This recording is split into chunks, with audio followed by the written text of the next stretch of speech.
पिछले कुछ सालों में आप सबसे इजी पेपर कहो ऐसे का तो वो 2024 का हुआ। इसके कुछ रीज़न है, ऐसा नहीं कि स्टैटिक है, ऐसा नहीं कि फ़िलोसफिकल है। इसमें जो टॉपिक्स हैं ऐसे टॉपिक्स हैं जो डुएबल हैं। स्टैटिक और फिलोसफिकल का मिक्स है, प्लस फिलोसफिकल एसेज में फर्स्ट ऑर्डर कोटेशन दी हुई हैं। इसका मतलब ये है कि जैसे ये कोटेशन नंबर 3 लिखी है, there is no part to happiness, तो यहाँ पर हैप्पीनेस का मतलब हैप्पीनेस ही है। इससे हम किसी और चीज़ को रिलेट करके एनालॉजी करके नहीं बता रहे। सेकेंड ऑर्डर ऑफ फिलोसफीज नहीं दी हुई हैं। Daughter is a true man of science, यहाँ डाउटर का मतलब डाउटर ही है, यहाँ साइंस का मतलब साइंस है। पिछले सालों तक क्या क्वेश्चन पूछ रहा था, ship in harbour is safe, तो शिप का मतलब कुछ और है, हार्बर का मतलब कुछ और है। You can not step into a same river twice, तो ट्वाइस का मतलब अलग है, स्टेप इन टू का मतलब कुछ और है, रिवर का मतलब आप लाइफ में चीज़ों से ले रहे हो, तो वो नहीं करना है इसमें। आप ऐसे टॉपिक्स देख रहे हो जिस पे आप थोड़ा अगर मेहनत करके गए हो तो स्कोर कर लोगे। अब एक चीज़ है, जब इजी पेपर आता है तो क्या ये उनके लिए बेनिफिशियल होता है जिन्होंने कम मेहनत की या जिन्होंने ज़्यादा मेहनत की? आंसर इज़ जिन्होंने ज़्यादा मेहनत की है। प्रॉब्लम ये होती है जब कुछ अजीब से क्वेश्चंस पूछ लेते हैं, वहाँ जिन्होंने 20% एफर्ट डाले होंगे और जिन्होंने 80% एफर्ट डाले होंगे, ज़्यादातर लोग सिमिलर जोन में आते हैं, क्लूलेस ही हैं। लेकिन यहाँ पर डिफरेंसेस क्लियर दिखेंगे। जिसने ज़्यादा एफर्ट डाले होंगे उसके बहुत ड्रास्टिक ज़्यादा नंबर आपको देखने को मिलेंगे। सेम वे में अगर आप सेक्शन बी में देखो तो भी जो टॉपिक्स हैं डुएबल हैं, सुने हुए टॉपिक्स हैं, आप कर सकते हो। इस लेक्चर में हम बात करेंगे एसए के टॉपिक्स में कैसे हम काउंटर आर्ग्यूमेंट्स देकर, जैसे पहले टॉपिक के लिए काउंटर आर्ग्यूमेंट हमने दिया एंड उसके लिए डायमेंशंस हमने जनरेट कर ली। दूसरा, फिर कुछ हम डायमेंशंस को काउंटर आर्ग्यूमेंट एंड स्ट्रक्चर क्या होना चाहिए उसके बेस पे थोड़ा सा डिस्कशन करेंगे। हर एक टॉपिक पर अलग लेक्चर आपको देखने को मिलेगा। थोड़ा मैं काउंटर आर्ग्यूमेंट का मीनिंग मतलब बताता हूँ क्या है। काउंटर आर्ग्यूमेंट का मतलब ये है कि आपको कोटेशन ये दी हुई है, forest precedes civilization and desert follow them. Basically ये कह रहा है कि जब कोई सिविलाइजेशन बनती है तो पहले तो ग्रीनरी होती है, हरा भरा होता है, और सिविलाइजेशन मतलब ह्यूमन उस जगह को बेसिकली एंड में तबाह कर देता है, डेजर्ट में कन्वर्ट कर देता है। हम काउंटर आर्ग्यूमेंट जैसे ही ये देते हैं, desertification is not an inevitable result of civilization. बहुत रीज़न से हो सकता है डेजर्टिफिकेशन। उससे क्या होगा, हमारे पास बहुत सारे काउंटर आर्ग्यूमेंट्स का पिटारा खुल जाएगा हमारे पे। ऐसे में एक पूरा सेक्शन हमारे पास लिखने को मिलेगा। फॉर एग्जांपल, अगर मैं इसमें काउंटर आर्ग्यूमेंट दूं तो इतने काउंटर आर्ग्यूमेंट्स मेरे पास हो सकते हैं कि civilization can coexist with forest, desertification is not an inevitable result of civilization, forest have grown post civilization as well, मतलब जहाँ सिविलाइजेशन खत्म हो गई वहाँ भी फॉरेस्ट डेवलप हो जाते हैं। फिर जो इस ऐसे का कहना है सिविलाइजेशन की वजह से डेजर्ट हो रहे हैं, हम कह रहे हैं नहीं, नेचुरल ओरिजिन ऑफ डेजर्ट भी हो सकते हैं, ज़रूरी नहीं कि सारे डेजर्ट मैन मेड हों। एंड मॉडर्न सिविलाइजेशन खुद भी, चाहे वो टेक्नोलॉजी के हिसाब से हो या सेंसिटिविटी की वजह से हो, सस्टेनेबिलिटी की वजह से हो, they are trying to reverse desertification. तो काउंटर आर्ग्यूमेंट में हमें ये बेनिफिट हमेशा होता है, इसलिए हमें काउंटर आर्ग्यूमेंट्स ज़रूर सोचने चाहिए। अगला जैसे टॉपिक है, the empire of the future will be the empire of mind. ठीक है, हम काउंटर आर्ग्यूमेंट ये दे सकते हैं, एम्पायर्स ये सब ठीक है कि हाँ माइंड पे बनेगा, लेकिन हम ये कहेंगे कि it is not to be built on just on the mind, it should be built on ground of reality. Reality के बारे में भी आप देखोगे, थोड़ा हम डिटेल में अभी देखेंगे इनका मतलब क्या है। जैसे नेक्स्ट टॉपिक का, there is no path to happiness, happiness is the path. Counter argument हम कह रहे हैं happiness is a result not a path. इसी तरह से आप और देखो, ठीक है। डाउटर वाले का हमने एक काउंटर आर्ग्यूमेंट दिया। सोशल मीडिया का नेगेटिव कॉन्टेक्स्ट में इन्होंने क्वेश्चन दिया है, हमने उसका पॉजिटिव कॉन्टेक्स्ट दे दिया कि सोशल मीडिया ठीक है, फोमो ला रहा है, डिप्रेशन लोनलीनेस ला रहा है, लेकिन सोशल मीडिया कनेक्शन और अपॉर्चुनिटीज़ भी लेके आ रहा है, ना कि एंग्जाइटी और एक्सक्लूजन लेके आ रहा है। आपको ज़रूरत है उसको अच्छे से यूज़ करने की। सेम वे में पावर के भी पॉजिटिव वे आउट आप दे सकते हो, यहाँ पॉज करके पढ़ लो। हम सीधे थोड़ा सा डिटेल्ड स्ट्रक्चर पे चलते हैं। मान लो हम इसी टॉपिक को लिखना चाह रहे हैं, forest precede civilization and desertification follows them. ये अगर आप ब्लॉग पढ़ना चाहो तो सिनॉप्सिस की वेबसाइट में अभी यहाँ पर लिंक है, मेंस 2024 सॉल्यूशन। बाद में फ्री रिसोर्सेज में ब्लॉग में जाके यहाँ आप जा सकते हो, मेंस प्रीवियस ईयर पेपर। यहाँ पे आपको ये सारे लिंक्स मिल जाएंगे 2024 के, बाकी 2023 के भी हैं। यहाँ पे आप जाओ, क्लिक करो and you are good to go. ये ऐसे लिखा हुआ है, पढ़ो।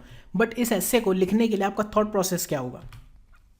इंट्रोडक्शन कंक्लूजन तो ठीक है, होगा। इंट्रोडक्शन में आप क्या बताओगे? आप सबसे पहले सिंपल सी बात है, स्टेटमेंट को ही एक्सप्लेन कर दो। काफ़ी सिंपल स्टेटमेंट है। कोई अगर आपके पास एग्जाम्पल है, कोई सिविलाइजेशन और नेचर के बीच में अगर आप कुछ रिलेशन ला सकते हो, कॉन्टेक्चुअल रिलेवेंस आपके पास है, आप ले आओ। और एंड में आप बताओ कि फॉरेस्ट का अर्ली ह्यूमन सिविलाइजेशन, क्योंकि इनने क्या कहा, सिविलाइजेशन से पहले फॉरेस्ट है, तो वो अगर कोई आप रोल दे सकते हो तो दे दो। फिर आप ये बताओ, कुछ तरीके बताओ, forest are cradle of civilization. जैसे फॉरेस्ट आपको रिसोर्सेज देते हैं, सॉइल देते हैं जो कि फर्टाइल हो, फिर कल्चरल स्पिरिचुअल लाइफ में आपको हेल्प करते हैं, बायोडाइवर्सिटी में हेल्प करते हैं, क्लाइमेट रेगुलेशन। इस तरह से आप 4-5 पॉइंट्स लिख सकते हो। ना आपको पेस्टल अप्रोच लिखने की नीड है, ना आपको एसडीजी अप्रोच लिखने की नीड है। कोई भी आप आर्टिफिशियल वे आउट में ऐसे नहीं लिख रहे हो, आप ऐसे को ऐसे की तरह लिख रहे हो। अभी आप समझो, कोई भी बड़ा पर्सन अगर भाषण देता है या फिर न्यूज़ में आर्टिकल लिखता है, तो क्या वो पेस्टल या एसटीजी ये सब आर्टिफिशियल अप्रोचेस फॉलो करते हैं? नहीं, वो ऐसे को टॉपिक के ऊपर लिखते हैं, टॉपिक के मेरिट पे लिखते हैं। टॉपिक ने क्या कहा, फॉरेस्ट प्रिसीड्स सिविलाइजेशन। तो हम क्या बता रहे कि forest are cradle of civilization. Forest के पास कुछ अच्छी ऐसी चीज़ें हैं जिसकी वजह से वहाँ पर सिविलाइजेशन बन सकती है। टॉपिक के फ्लो के साथ जाओ ना। फिर हम कह रहे, इन्होंने क्या, desertification follow them, means civilization के इम्पैक्ट होंगे फॉरेस्ट पर, कुछ नेगेटिव इम्पैक्ट होंगे। जैसे फॉरेस्ट आते हैं तो एग्रीकल्चर का एक्सपेंशन आपको देखने को मिलेगा, उसकी वजह से आपको कटिंग मिलेगी, जो पेड़ काट देते हैं, डिफॉरेस्टेशन हो जाएगा, अर्बनाइजेशन हो जाएगा। फिर इंडस्ट्रियलाइजेशन आपको देखने को मिलेगा, पॉपुलेशन ग्रोथ, एम्पायर्स के डेवलपमेंट आपको इस वे में दिखेंगे। जैसे मौर्यन एम्पायर है तो वो क्या कहते थे कि हम दिल्ली में रह रहे हैं, साउथ को कंट्रोल नहीं कर सकते, तो उन्होंने किसी पर्सन को भेज दिया। फ्यूडल सिस्टम कैसे बना था, एक फ्यूडरी को उन्होंने, फ्यूडेटरी या फ्यूडल जो भी सिस्टम का हेड है, उसको भेज दिया कि आप यहाँ पे जाके खेती कराओ और टैक्स लो, हमारी सलाम ठोको। तो इम्पैक्ट ऑफ सिविलाइजेशन आप बताओगे फॉरेस्ट पर क्या है। उसके बाद आप और आगे बढ़ोगे कि डेजर्ट फॉलो सिविलाइजेशन, मतलब सिविलाइजेशन जहाँ ख़त्म होती है, आप बताओ कि एक सिविलाइजेशन की वजह से डिफॉरेस्टेशन हो सकता है, सॉइल का डिग्रेडेशन हो सकता है, उसकी वजह से सॉइल इरोजन, फर्टिलिटी लॉस हो सकता है, और ultimately it will lead to desertification. Overgrazing agriculture हो सकती है, वाटर का मिसमैनेजमेंट हो सकता है। डेजर्टिफिकेशन अर्बनाइजेशन की वजह से ज़रूर होगा। आप बताओगे कि जैसे एक्सपेंडिंग सिटीज़ हैं, उनकी वजह से डेजर्ट लाइक कंडीशन कैसे बन सकती है। एनसीआर में आप बताओ कैसे हो रहा है ये। क्लाइमेट चेंज में आप रोल बता सकते हो। बहुत सारे एग्जांपल्स हैं। फिर कुछ एग्जांपल्स आप बताओ डेजर्टिफिकेशन के, क्या एग्जांपल्स हैं। बहुत सारी कल्चर हैं, अगर आपको याद आ जाए तो ठीक है, नहीं याद आ जाए तो इंडस वैली सिविलाइजेशन तो है जहाँ इन्वायरमेंटल फैक्टर्स की वजह से डिक्लाइन हुआ। अगर आपको मेसोपोटामिया का एग्जाम्पल पता है तो ठीक है, लिख दो। वहाँ एक फर्टाइल क्रेसेंट हुआ करता था, वो डेजर्टिफिकेशन की वजह से बर्बाद हो गया। सहेल रीजन है, रोमन एम्पायर है, जो आपको ठीक लगे वो लिख लो। डिटेल पढ़ना है तो जाके ब्लॉग पे पढ़ लेना। इसके बाद आप मॉडर्न डे इम्प्लीकेशन, आज के लेसन्स बताओगे कि अगर हमारा जो डिफॉरेस्टेशन है आज की डेट में वो चलता रहा, जैसे हम अमेजोन रेन फॉरेस्ट कट कर रहे हैं, साउथ ईस्ट एशिया का जो फॉरेस्ट है उसे हम कट कर रहे हैं, उसकी वजह से क्या इम्पैक्ट हो जाएंगे। आप बताओ आज की डेट में क्या एफर्ट्स मार रहे हो डेजर्टिफिकेशन कॉम्बैट करने के। आप बताओ एसडीजी क्या है, सस्टेनेबल डेवलपमेंट प्रैक्टिसेस क्या है, हिस्ट्री से आपने क्या सीखा, ये सारी चीज़ें। आपका ऐसे यहीं ख़त्म हो गया था। इसके बाद आप कंक्लूजन ले आते हैं, क्योंकि हम वे फॉरवर्ड टाइप चीज़ें ले ही आए हैं। लेकिन जिस मोमेंट में कहता हूँ कि मैं एक काउंटर आर्ग्यूमेंट ऐड कर दूंगा, हमने ये ऐसे एक तरफ और ये ऐसे एक तरफ, यहाँ आपको दिख रहा है ना, मैंने टैब दे के लिखा है। एग्जाम में तो आप वैसे ही लिखोगे ना। आप कुछ हेडिंग्स पे बात कर सकते हो कि बाकी सब ठीक है, फॉरेस्ट के साथ में भी सिविलाइजेशन हो सकती है। इन्होंने क्या कहा था, फॉरेस्ट प्रिसीड्स सिविलाइजेशन, मतलब सिविलाइजेशन से पहले फॉरेस्ट है। हम कह रहे हैं फॉरेस्ट सिविलाइजेशन के साथ ही है। अगर आप सस्टेनेबल मैनेजमेंट कर ले जाओ, आपकी कल्चरल प्रैक्टिसेस बढ़िया हो, तो रह लो फॉरेस्ट के साथ में। Desertification is not an inevitable result of civilization. Human impact variability हो सकती है, हो सकता है कहीं ह्यूमन इम्पैक्ट कुछ और है, कहीं ह्यूमन इम्पैक्ट पॉजिटिव है, सस्टेनेबल प्रैक्टिसेस ला रहा है, कहीं टेक्नोलॉजिकल एडवांसेस हैं। तो ज़रूरी नहीं कि डेजर्टिफिकेशन हो ही। फॉरेस्ट पोस्ट सिविलाइजेशन के बाद भी चले हैं, जैसे पोस्ट कोलेप्सिंग ऑफ जो फॉरेस्ट है, फॉरेस्ट बेसिकली जब ख़त्म हो जाते हैं उसके बाद सिविलाइजेशन ख़त्म हो जानी चाहिए। लेकिन बहुत सारे एरियाज़ में सिविलाइजेशन ख़त्म होने के बाद भी फॉरेस्ट की रीग्रोथ देखने को मिलती है। कुछ आप इसमें केस स्टडीज बताओ, एग्जांपल बताओ, आप बता सकते हो। देन यू कैन एक्सप्लेन कि सारे डेजर्ट्स मैन मेड नहीं है, कुछ नेचुरल भी हैं।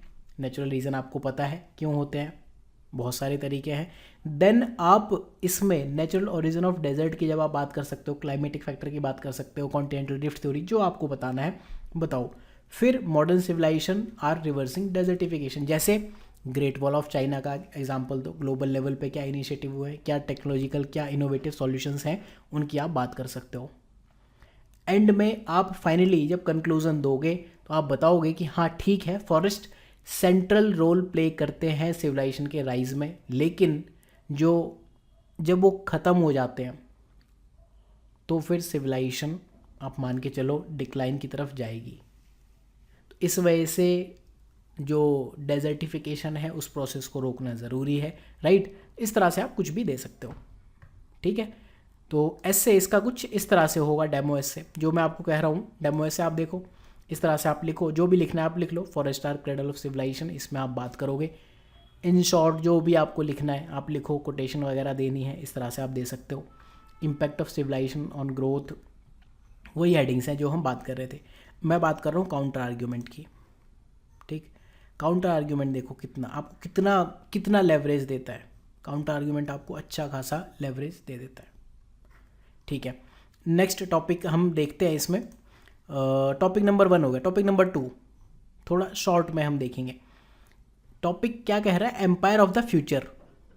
जो आने वाले टाइम के एम्पायर हैं वो आपके डिपेंड होंगे माइंड पर, आप कितने इंटेलिजेंट हो। हम क्या कह रहे हैं, ठीक है, those are not just built on mind but also on ground of reality. तो इसमें आप सोचना, मैं आपको कुछ स्ट्रक्चर के पॉइंट बता रहा हूँ। जब आप ऐसे के फ्लो के साथ जाओगे तो आपके पास जो टॉपिक्स हैं वो ये हैं। हिस्टोरिकल कॉन्टेक्स्ट आप दे दो, ठीक है। नॉलेज के बारे में कुछ बात करोगे कि इसका क्या रोल रहने वाला है। आप कुछ कंटेम्प्रेरी एग्जाम्पल बता सकते हो, डिजिटल रिवॉल्यूशन, जैसे आप बताओ कि कुछ न्यू एम्पायर्स की तरह बन रहे हैं डिजिटल प्लेटफॉर्म, जैसे गूगल है, फेसबुक है, अमेजोन है। एआई का जो राइज हो रहा है, डेटा की वजह से क्या फ्यूचर इनोवेशन हो सकते हैं, आप वो बताओगे। डिजिटल रिवॉल्यूशन कैसे मॉडर्न डे एम्पायर क्रिएट कर रहे हैं। आप माइंड से रिलेटेड और क्या चीज़ें हैं, माइंड से रिलेटेड चीज़ें क्रिएटिविटी, इनोवेशन है, साइकोलॉजिकल एंड कल्चरल डायमेंशन है, और कुछ सोच सकते हो तो वो भी लिख लो आप, राइट।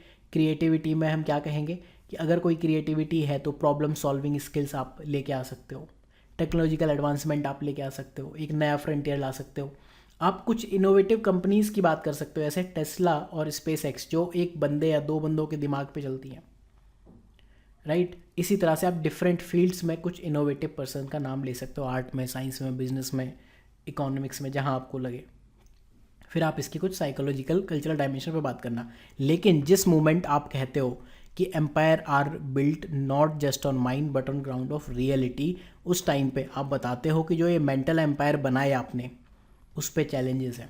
जैसे इन्फॉर्मेशन ओवरलोड हो सकता है, मिस इन्फॉर्मेशन हो सकता है, गैप्स हो सकते हैं, डिजिटल डिवाइड हो सकती है, बहुत सारी चीज़ें हो सकती है, नॉलेज का एक्सेस ही नहीं है, एथिकल कंसर्न्स आ सकते हैं, पायरेसी हो सकती है, प्राइवेसी इशू हो सकते हैं, सर्विलांस, इस तरह के इश्यूज हो सकते हैं। हम ये कह रहे हैं माइंड ठीक है, लेकिन फिजिकल रिसोर्सेज भी मैटर करते हैं। हम कह रहे हैं मिलिट्री पावर भी तो मैटर करेगी, ऐसा थोड़ी है कि इसके पास दिमाग है वही राजा बन जाएगा। मिलिट्री पावर जिसके पास है वो कुछ नहीं करेगा, सॉफ्ट पावर्स वाले कुछ नहीं कर पाएंगे क्या?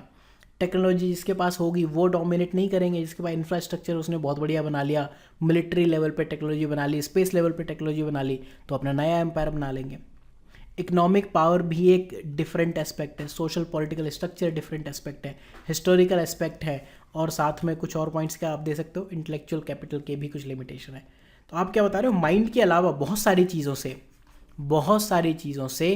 एम्पायर ऑफ फ्यूचर बनाया जा सकता है। वो आपका कहाँ से आएगा, काउंटर आर्ग्यूमेंट से, रियलिटी के ग्राउंड से। एंड में आप चाहे तो एक बैलेंस्ड व्यू ले आओ कि हाँ ठीक है, माइंड का भी रोल है लेकिन ग्राउंड रियलिटी भी इंपॉर्टेंट है। इस तरह से आप, तो आपके पास देखो कितना ज़्यादा लेवरेज आया इस टॉपिक को लिखने में। काउंटर आर्ग्यूमेंट में इतने पॉइंट्स दिए, बैलेंस्ड में इतने, हो गया आपका। जितने पेजेस लिखने उतने पेजेस आप लिख डालो। नेक्स्ट टॉपिक देखते हैं। There is no path to happiness, happiness is the path. Basically life में हमारी जो एम है उसका कोई रास्ता नहीं है। हैप्पीनेस ही अल्टीमेट पाथ है, अल्टीमेट एंड गोल है। हमने काउंटर आर्ग्यूमेंट क्या कहा, हैप्पीनेस एक रिजल्ट है, राइट।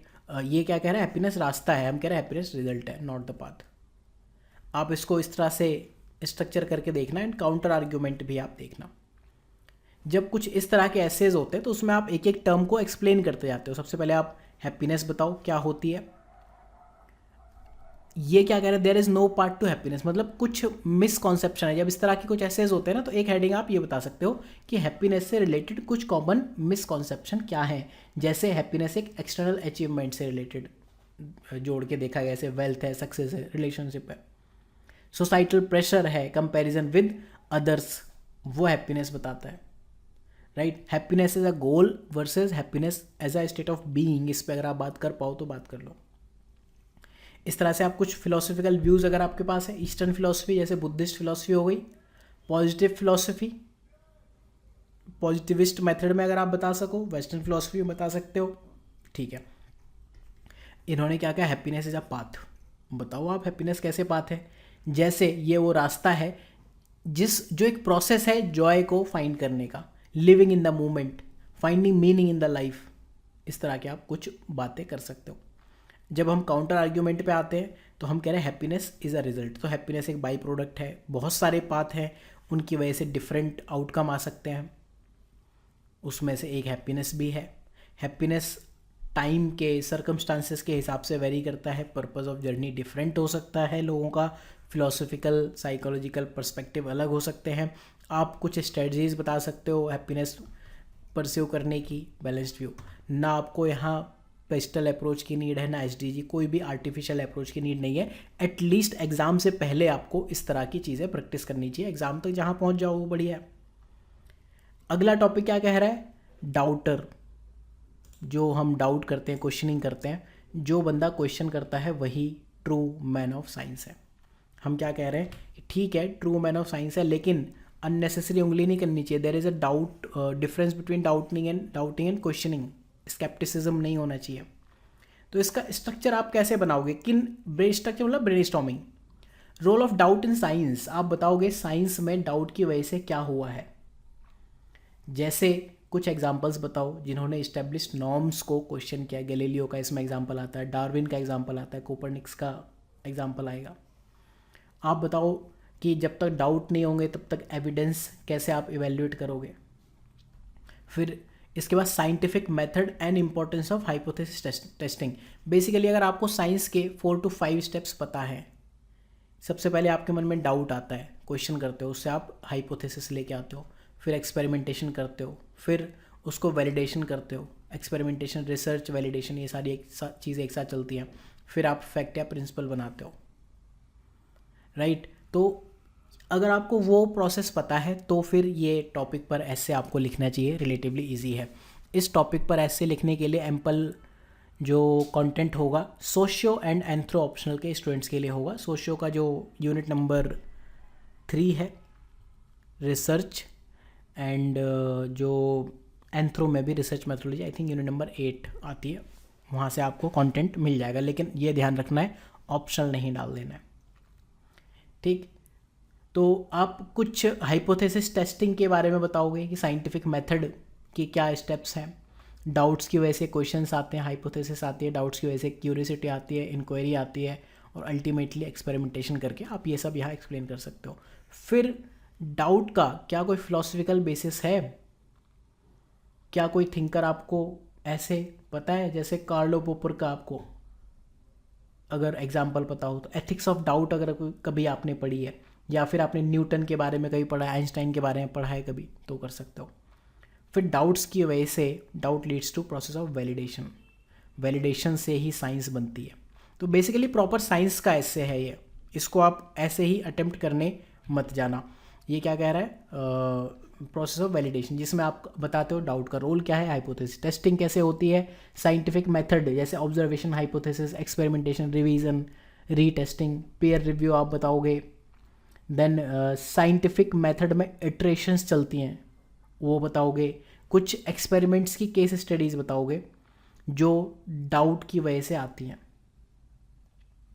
जैसे जर्म थ्योरी है, क्वांटम मैकेनिक्स है, राइट। इस तरह से आप कुछ रिवॉल्यूशनरी आइडियाज़ आपके माइंड में है, क्रांतिकारी चीज़ें, तो बता दो। फिर हम काउंटर आर्ग्यूमेंट बताते हैं कि ठीक है, डाउटिंग क्वेश्चनिंग बढ़िया है, लेकिन ऐसा नहीं कि आप बिल्कुल गंद मचा दो। सर्टेनिटी और नॉलेज नाम की भी कोई चीज़ होती है, साइंस नाम की कोई चीज़ होती है, right. There is some difference between constructive critic versus doubt, right. आपको ज़बरदस्ती किसी को स्केप्टिसिज्म या सिनिकल बिहेवियर नहीं लेके आना है। कंसेंसस की भी कोई वैल्यू होती है, जैसे पीयर रिव्यू एंड कंसेंसस। जैसे साइंस बनी है, अभी मैं कहूँ प्लेट टेक्टोनिक थ्योरी, तो ये वैलिडेटेड तो नहीं है, लेकिन पीयर रिव्यू की वजह से या लोगों के जो रिव्यू किए हैं, आपने, मैंने, 10 लोगों ने मिल के कहा कि हाँ ये ठीक है आज के लिए, तो वही चलेगी अभी, ठीक है। फिर इसमें डाउट का इम्पैक्ट, नेगेटिव इम्पैक्ट बेसिकली आप बताओगे डिसीजन मेकिंग पे क्या इम्पैक्ट पड़ सकता है, right. Then limitation of doubt और बताओगे आप क्या है, जैसे कंस्ट्रक्टिव वर्सेस डिस्ट्रक्टिव डाउट दो तरह के हो सकते हैं, इमोशनल वर्सेस रैशनल टाइप के रिस्पॉन्सेज हो सकते हैं। देन क्यूरियोसिटी का रोल आप बताओगे।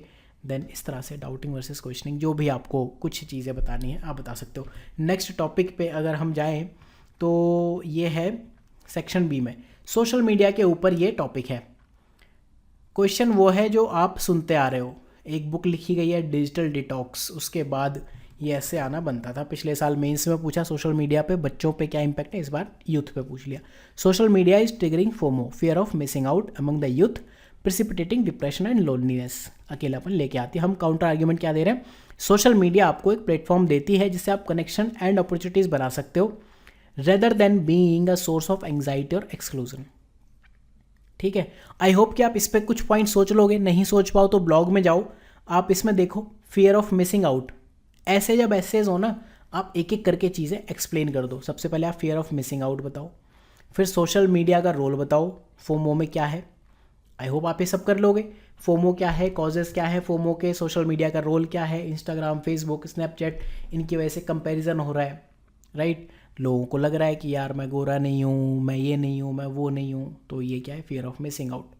सोशल मीडिया का रोल इन ट्रिगरिंग फोमो, जैसे स्टोरीज का फीचर है, लाइव अपडेट का फीचर है, ये एक सेंस ऑफ अर्जेंसी लेके आते हैं, ठीक है। तो इस तरह से आप कुछ सोशल मीडिया का रोल बताओ। फोमो को कंज्यूमरिज्म के साथ आप जोड़ सकते हो कि सोशल मीडिया पे इन्फ्लुएंसर्स बैठे हैं, मार्केटिंग एजेंसीज बैठी हैं, तो they are capitalising on FOMO. जैसे आपको कई बार डराया जाता है कि ठीक है हम आपके साथ हैं, आप अपनी प्रॉब्लम हमें बताओ, हर फील्ड में है, यूपीएससी फील्ड में भी है, बाबा लोग बैठे हैं हर जगह, तो वो आपके फोमो को कैपिटलाइज कर रहे हैं कहीं ना कहीं, राइट। आपका पेपर है, आपने देना है, कोई दूसरा आपको कैसे सपोर्ट करेगा। आप अपनी वल्नरेबिलिटी दूसरों के सामने जैसे ही शो करते हो, social media is capturing everything, right. तो नेक्स्ट आप इसमें क्या बता सकते हो, कंज्यूमरिज्म से आप रिलेटेड कुछ बता सकते हो, कंज्यूमर बिहेवियर कैसे आता है, फियर बेस्ड मार्केटिंग जैसे कहते हैं इसे। फिर इसका आप साइकोलॉजिकल इम्पैक्ट बता सकते हो, जिसमें डिप्रेशन और लोनलीनेस की बात कर सकते हो। कुछ लिंक अगर आप इनमें करना चाहो कर पाओ तो ठीक है, मैंने कर दिया था, पढ़ लेना। फैक्टर्स क्या हैं ऐसे जो इस तरह के इश्यूज़ को एग्रेवेट कर रहे हैं, जो कि सोशल मीडिया इंड्यूस्ड है, यूथ पे क्या कॉन्सिक्वेंसेज हैं। अब मैं जब काउंटर आर्ग्यूमेंट दूंगा तो मैं कहूँगा कि ठीक है, बट सोशल मीडिया में पावर ऑफ कनेक्शन भी है। सोशल मीडिया का यूज़ करके आप चीज़ों को कनेक्ट कर सकते हो, ग्लोबल लेवल पे कनेक्ट कर सकते हो, जोग्राफिकल बाउंड्रीज़ के इर्द गिर्द आप जा सकते हो, अपने फ्रेंड और फैमिली के अलावा भी आप लोगों से रिगार्डलेस ऑफ डिस्टेंस कनेक्ट कर सकते हो, कल्चरल एक्सचेंज कर सकते हो, कम्युनिटी बिल्ड कर सकते हो, जैसे सपोर्ट ग्रुप बना लिया, हॉबी बेस्ड ग्रुप बना लिए, राइट। अपॉर्चुनिटीज़ सोशल मीडिया आपको देती है, प्रोफेशनल नेटवर्किंग की, एजुकेशन ग्रोथ की देती है, एंटरप्रेन्योरशिप, बिजनेस डेवलपमेंट, जैसे बहुत सारे प्लेटफॉर्म है, यूट्यूब, कोर्सेरा, इनसे आप एजुकेशनल अपॉर्चुनिटी ला सकते हो। प्रोफेशनल डेवलपमेंट किए तो लिंक्डइन या ट्विटर पे आप जाके अपने अकाउंट्स बनाओ। फिर आप सोशल चेंज और एक्टिविज़म के लिए भी कुछ प्लेटफॉर्म की तरह यूज़ कर सकते हो, like it is a platform for self expression, awareness लाने की, जैसे #MeToo कैंपेन चला था, black lives matter, climate change movement चले, इस तरह से कुछ लोग इसे फंड रेजिंग के लिए, क्राउड सोर्सिंग के लिए यूज़ कर लेते हैं। सोशल मीडिया का रोल इंक्लूसिविटी में भी, आप ये चीज़ बताओ कि कई बार ऐसे लोग वायरल हो जाते हैं जिनको कोई भी कभी सुनने वाला नहीं था, जैसे TVF एक ऑल्टरनेटिव बॉलीवुड बन के उभरा है, वो कैसे उभरा है? सोशल मीडिया की वजह से। तो इंक्लूसिविटी है। सोशल मीडिया एंग्जाइटी और एक्सक्लूजन को भी, कंसर्न जो है उसको भी एड्रेस कर सकता है। सोशल मीडिया पर ऐसे टूल्स अवेलेबल हैं जो डिजिटल वेलबींग आपको बता सकते हैं। जैसे इंस्टाग्राम ने भी एक एक्टिविटी डैशबोर्ड अपना लॉन्च किया था। एल्गोरिथमिक इम्प्रूवमेंट है, यूज़र की रिस्पॉन्सिबिलिटी अल्टीमेटली आती है इस पर। फिर आप नेगेटिव इम्पैक्ट को मिटिगेट करने का तरीका बताओ और आगे बढ़ो। नेक्स्ट टॉपिक जो है हम देखते हैं। नेक्स्ट टॉपिक है nearly all man can withstand adversity. बस उनको अगर आपको चेक करना है तो पावर दे के देख लो, ठीक है। इसका काउंटर क्या है? Power is not the definitive test of character, instead adversity and moral principle are crucial for understanding true character. देखो ये कोई फिक्स्ड लाइन नहीं है, आप खुद सोच सकते हो। आप ये भी कह सकते हो नहीं नहीं सारे मैन एडवर्सिटी को विदस्टैंड कर ही नहीं सकते, पावर आवर तो छोड़ दो, बहुत सारी वुमेन भी कर सकती हैं। कई तरह के आप काउंटर दे सकते, जो आपको मोस्ट रैशनल लगे, प्रैक्टिस से आती है चीज़ें। तो इसमें हम क्या लिख सकते हैं?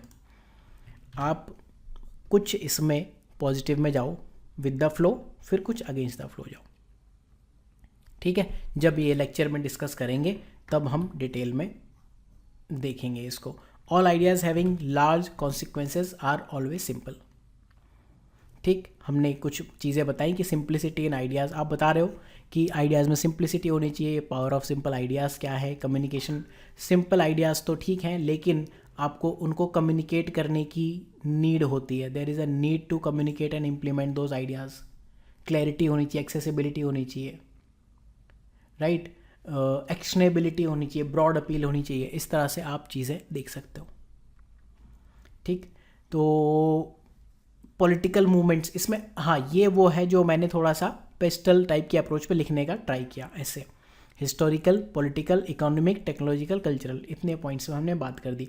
हिस्टोरिकल में हम बात कर सकते हैं जैसे साइंटिफिक डिस्कवरीज की, फिलोसफिकल आइडियाज़ की, राइट। जैसे एक बुक लिखी थी I think therefore I am, ये बुक है, तो उस बुक में बहुत सिंपल फिलोसफिकल प्रिंसिपल्स दिए हैं, उनका इम्प्लीकेशंस आप देखो क्या है। Declaration of independence, political movement में अगर मैं कहूँ तो कितना सिंपल आइडिया था कि स्वराज होना चाहिए, राइट। पॉलिटिकल मूवमेंट्स की, जब हिस्टोरिकल मूवमेंट्स की जब हम बात कर रहे हैं तो इंडिया में क्या था? स्वराज दो, स्वराज मेरा जन्मसिद्ध अधिकार है। Simple idea of freedom and self governance, उसकी वजह से इस्टेब्लिशमेंट ऑफ फ्री इंडिया आपको देखने को मिला, राइट। सेम वे में स्लेवरी एबोलिशन के लिए काम किया गया। ट्रीटी ऑफ वर्साइलेस क्या था? कि जिन्होंने फर्स्ट वर्ल्ड वॉर कराया है, जो उसके लिए दोषी हैं, उनको आप पनिशमेंट दो। उसकी वजह से क्या हुआ? सिंपल आइडिया थे पनिशमेंट के, उसकी वजह से वर्ल्ड वॉर 2 हो गया। पॉलिटिकल मूवमेंट में अगर मैं बात करूं, जैसे जो भी रिवॉल्यूशनरी आइडियाज़ हैं, लिबर्टी, इक्वलिटी, फ्रेटर्निटी, कितने सिंपल आइडियाज़ हैं। इक्वलिटी होनी चाहिए, इसमें क्या क्या कॉम्प्लेक्सिटी है? बहुत सिंपल है। लिबर्टी है, होनी चाहिए, मुझे जो करना है कोई रोके ना उसको, ठीक है। ठीक है, कुछ रेस्ट्रिक्शंस हैं, बट उन रेस्ट्रिक्शंस के दायरे में रह के अगर मेरे पास लिबर्टी है तो ठीक है। तो ये लार्ज कॉन्सिक्वेंसेज हैं इसके, लेकिन दीज आर ऑलवेज सिंपल। आप उन सोसाइटीज़ से कंपेयर करो जहां आपको आपके हिसाब से बोलने या हंसने की भी परमिशन ना दी जाए, तब आपको लिबर्टी की वैल्यू समझ आएगी, राइट। इस तरह से आप कुछ एग्जांपल्स दे सकते हो पॉलिटिकल मूवमेंट में। सोशल मूवमेंट्स जैसे ब्लैक लाइफ मैटर, वो आप बता सकते हो कितना सिंपल मूवमेंट था। सिविल राइट मूवमेंट जो यूएसए में 1960s में स्टार्ट हुए, बाद में आपके और जगह भी गए। देन इकोनॉमिक थ्योरीज में आप कुछ दे सकते हो, जैसे बेसिक इकोनॉमिक प्रिंसिपल है, सप्लाई डिमांड पे चलते हैं, सबसे सिंपल थ्योरी। आज के टाइम में जो बिजनेस मॉडल है, एयरबीएनबी ने मॉडल बनाया, पूरी इंडस्ट्री को ट्रांसफॉर्म कर दिया। ओयो ने मॉडल बनाया, उबर, ओला, इन्होंने मॉडल बनाया, कैपिटलिस्ट थ्योरी है, ठीक है। इस तरह से आप इकोनॉमिक थ्योरी में जा सकते हो। टेक्नोलॉजी में यूज़र फ्रेंडली जो यूएक्स और यूआई डिज़ाइन है, सिंपल इंटरफेस, जैसे एप्पल की डिज़ाइन फिलॉसफी थी, उसने कहा टेक्नोलॉजी और यूज़र इंगेजमेंट है, उसको हम चेंज करेंगे। ओपन सोर्स मूवमेंट कि जो कुछ है सिंपल एक्सेसिबल कोडिंग आइडियाज़ होने चाहिए। इंटरनेट क्या है? Simple idea of global connectivity. Electricity क्या है? बेसिक कॉन्सेप्ट है, इलेक्ट्रिसिटी को हार्नेस कैसे करना है, चक्का घुमा दो किसी भी तरह से इलेक्ट्रिसिटी बना लोगे। मोबाइल फ़ोन, जितने आपको एग्जांपल देने दे लो, सेम वे में आप और चीज़ें सोच सकते हो। काउंटर आर्ग्यूमेंट में आप बताओगे complexity is the essence of reality, ये सब ठीक है सिंप्लिसिटी, लेकिन कॉम्प्लेक्सिटी होना ज़रूरी है। जैसे मैं कहूँ complexity of large ideas, complexity natural है। जैसे अभी डेमोक्रेसी की बात करो या मैं लिबर्टी की बात करूँ, इतनी सिंपल थ्योरी तो नहीं है। चीज़ें इंटरकनेक्टेड हैं, चीज़ों में नुएंस है, डेप्थ है, चीज़ों के मिस इंटरप्रिटेशन का रिस्क है। कॉम्प्लेक्सिटी इज़ द रियलिटी जब मैं बात करता हूँ, मैं कहूँगा भाई जब साइंटिफिक थ्योरीज हम लिखते हैं एजम्पशन से स्टार्ट करते हैं। जितनी भी ग्राउंड ब्रेकिंग थ्योरीज हैं, रिलेटिविटी है, क्वांटम मैकेनिक्स है, ये इनको आप चाहे जितना सिंपल कर दो, ये कॉम्प्लेक्स हैं। इन्होंने भी तो लार्ज कॉन्सिक्वेंसेस पैदा किए हैं। स्पेस साइंस सिंपल तो नहीं है, तो ज़रूरी नहीं all ideas having large consequences are always simple, ऐसा नहीं है। इसमें तो आपको ज़रूरी है काउंटर आर्ग्यूमेंट देना, क्योंकि ऑल लिखा है, बिल्कुल लार्ज, ऑल ये एक्सट्रीम वर्ड्स हैं। इस तरह से आप कॉम्प्लेक्सिटी इज़ द रियलिटी आप फिलॉसफी में बताओ, चाहे फिलोसफिकल आइडियाज़ हैं, डेमोक्रेसी की बात करो, जस्टिस की बात करो, या फिर आप टेक्नोलॉजी की बात करो, इंटरनेट है, एआई है, ये सब इजी टॉपिक नहीं है, लेयरिंग से बने हुए। इंटरनेट में मल्टीपल लेयर का कॉन्सेप्ट चलता है, लेयर्ड कॉन्सेप्ट, ठीक है। फिलोसफिकल फैक्टर्स आपको देखने को मिलेंगे, हिस्टोरिकल फैक्टर्स, ये सब इजी नहीं है। जैसे सोशलिज्म है, कहने को बहुत इजी है, बट सोशलिज्म अपने आप में कितना कॉम्प्लेक्स टॉपिक है। फिर विद टाइम चीज़ों का इवोल्यूशन भी होता है, राइट। हो सकता है कोई चीज़ आज के टाइम पे सिंपल हो, बट विद टाइम वो कॉम्प्लेक्स हो सकती है, देन उस पर डिफरेंट पर्सपेक्टिव्स भी हो सकते हैं। इस तरह से आप इस एस्से को कुछ अप्रोच करने का ट्राई करना। Next essay and last, the cost of being wrong is less than the cost of doing nothing. मतलब इसका मतलब ये है कि फालतू मत बैठो, राइट। आप उससे बढ़िया कुछ गलत कर लो तो ज़्यादा बेटर है। मेरा इसमें काउंटर व्यू है, सीधे निकल के आता है थॉटलेस एक्शन। अगर आप ले रहे हो तो बददिमागी से काम करो, इससे बढ़िया तो नल्ले बैठे रहो, कुछ मत करो। Can you right one essay on this, या इसके बारे में सोच सकते हो, करना, ट्राई करना। एंड जहाँ आप फंसो, डाउट आए, आप यहाँ पे जाके जो मैंने आपको लिंक्स बताए सिनॉप्सिस आइज की वेबसाइट पे जाके यहाँ मेंस 2024 सॉल्यूशंस में जाके चेक कर सकते हो। कोर्स अगर आप ज्वाइन करना चाहते हो, मेंस आंसर बिल्डिंग, उसी में एस्से आंसर बिल्डिंग इंक्लूडेड है।